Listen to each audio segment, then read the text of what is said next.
केंद्र सरकार के कृषि अध्यादेश के खिलाफ कांग्रेस लगातार सरकार को घेर रही है। कांग्रेस बीजेपी पर कृषि को कारपोरेट सेक्टर को बेचने के आरोप लगा रही है, तो वहीं कृषि अध्यादेश को लेकर कई नेताओं ने अपना रिएक्शन दिया है।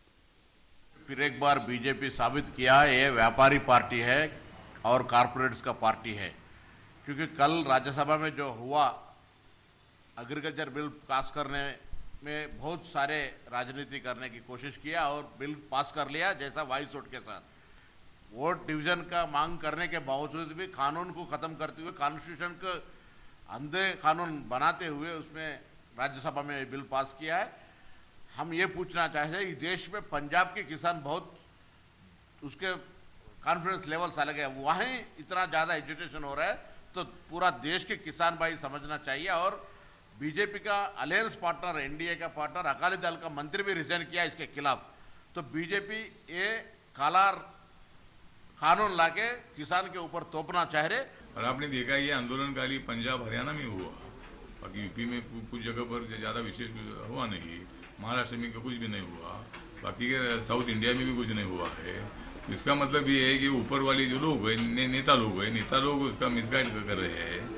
और इन लोगों ने मतलब जब राज्यसभा में जब ये बिल पेश किया गया था, सभी लोगों ने भाषण भी किए, लेकिन जब मतलब बिल पास करने का वक्त आ गया तो उन्होंने ऐसा हंगामा किया कि शेयर के पास वो डिप्टी चेयरमैन थे हमारे हरिवंश बाबू जी थे, तो उनका माइक तो तोड़ दिया, उनके बाजू में जाकर उसमें लकड़े पर बैठ गए, टेबल पर आकर उन्होंने ऊपर आकर का घोषणाएं दी, किताबें फेंक दिए, जो बिल की कॉपियाँ है, बाकी का कुछ सामान था वो तो मतलब फाड़ कर फेंक दिया। तो और सिक्योरिटी के साथ भी उन्होंने ज़्यादा मतलब गड़बड़ करने का काम किया है।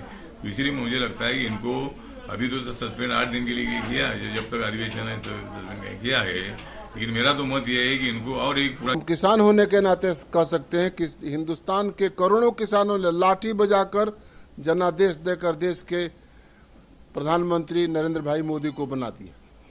इसलिए हम जनादेश का सम्मान कर रहे हैं, हमने घोषणा पत्र में जो दिया था उसका सम्मान कर रहे हैं। हम किसानों को समृद्ध बनाने के लिए हम कानून बना रहे हैं। हम मंडी कानून में कोई किसी तरह का बदलाव नहीं कर रहे हैं, हम एमएसपी नहीं हटा रहे हैं। संसद में हमारे प्रधानमंत्री और हमारे कृषि मंत्री, मैं खुद भी बोल रहा हूं, अगर संसद के विशेषाधिकार संविधान ने जो दिया है उस पर भरोसा है तो आप संसद में विशेषाधिकार ले आना जब एमएसपी हटेंगे तो। कृषि विधेयक पर रविवार को बहस के दौरान राज्यसभा में हंगामा करने वाले 8 विपक्षी सांसदों को निलंबित कर दिया गया। निलंबन के विरोध में सोमवार को निलंबित सांसदों ने संसद परिसर में गांधी प्रतिमा के पास रात भर प्रदर्शन किया। राज्यसभा के उपसभापति हरवंश प्रदर्शन कर रहे निलंबित सांसदों के लिए मंगलवार को सुबह चाय लेकर पहुंचे।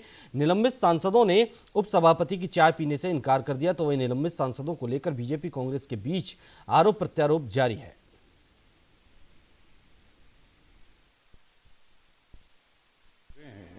संसदीय प्रजातंत्र के इतिहास में काला दिन था, हम मानते हैं काला दिन था। जिस तरीके से जो सेंस ऑफ द हाउस लेने के नाम पर मनमाने तरीके से बीजेपी के लोगों से कहने से डिबेट को चालू कराते हैं और बिल को पास कराने का प्रयास करते हैं, उसमें जब वोटिंग की बात आई तब कहा गया कि वोटिंग होनी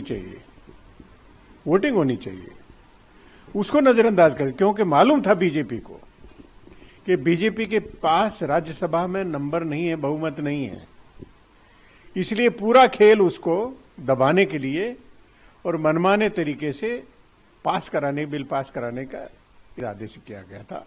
ये पूरा खेल यहां से शुरू हुआ। तो कांग्रेस पार्टी ने और विपक्षी दलों ने पूरी मर्यादा के साथ में काम किया। जब देख रहे हैं कि हमारे सामने से प्रजातंत्र की हत्या करे जा रहे हैं, तो उत्तेजित होकर उन्होंने ये विरोध प्रकट किया था। अब आज जो है वो सच्चाई लोगों के सामने आ रही है। कितने दिन आप बहका सकते हैं, कितने दिन आप भरमा सकते हैं, और इसलिए आज वो एक्सपोज हो रहे हैं। और एक्सपोज होने का नतीजा है कि पार्लियामेंट के अंदर आपने देखा उद्दंडता और अराजकता की इंतहा थी। संसद की बात छोड़िए, संसद के बाहर भी इस तरह की कोई उद्दंडता को स्वीकार नहीं कर सकता, अराजकता को स्वीकार नहीं कर सकता। आपने पार्लियामेंट के सारे पार्लियामेंट्री जो डेकोरम है, जो संसदीय मर्यादाएं हैं, उसको ध्वस्त कर दिया, बेशर्मी के साथ ध्वस्त किया है। और उसके बाद आप चोरी और सीनाजोरी की बात कर रहे हैं।